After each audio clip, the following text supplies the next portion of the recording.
Now, still in Brussels and getting back around the same table as a full 28. The leaders of all of the European Union states continue their talks aimed at picking a new president of the European Commission. Divisions between the east and west of the Union and quarrels over which political party the next president should come from have so far prevented any consensus. Well, the delay bad not just for the leaders' agendas but also for the image of the EU, says France's Emmanuel Macron. To get the very latest, we can cross now to our correspondent Dave Keating, who is in fact in Strasbourg for us today, the EU Parliament getting ready for its session there. But Dave, let's focus back on those EU leaders. Officially, they went on a break yesterday afternoon after a marathon session of that EU Council. A break in the official talks, but negotiations no doubt continued. Are you hearing any sign of hope that today they'll finally reach an agreement?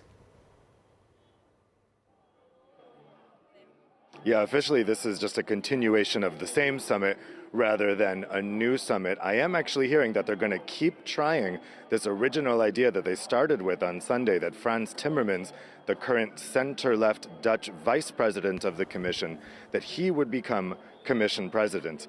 Merkel is not giving up on this idea. Again, this is an idea that was kind of hatched up on the sidelines of the G20 summit in Japan. It was meant as a compromise after it was viewed that Manfred Weber was no longer, he just couldn't pass a majority in either the Council or here at the European Parliament for Commission president.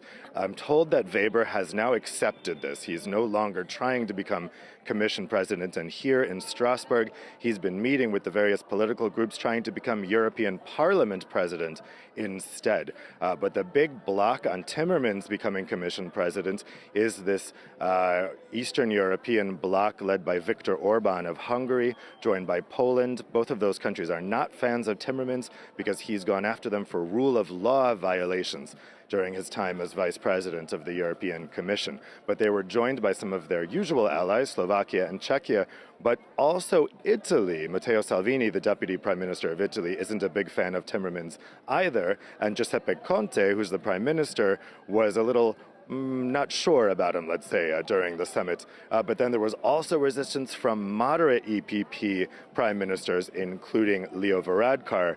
So we'll see if that opposition continues today.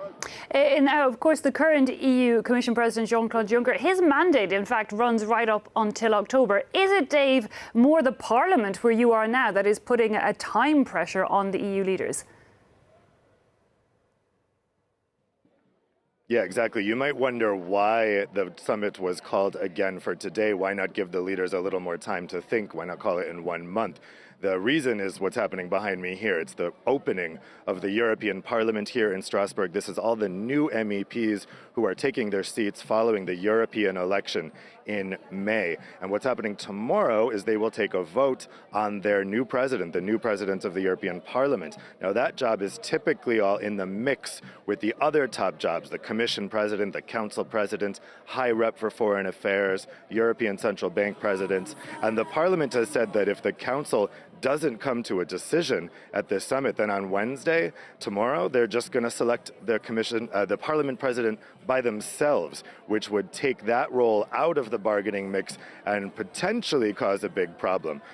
So as you can see, there's a lot of activity here for this opening session. Right now there's a Catalan protest going on because they're protesting some Catalan members not being able to take their seats.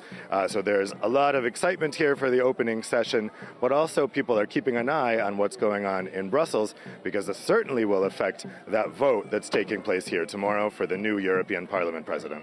Indeed, a Parliament there maybe giving extra initiative to those EU leaders in Brussels. Dave Keating reporting for us live from Strasbourg. Thanks indeed. And of course, one of the Catalan MEPs he was referring to is Carles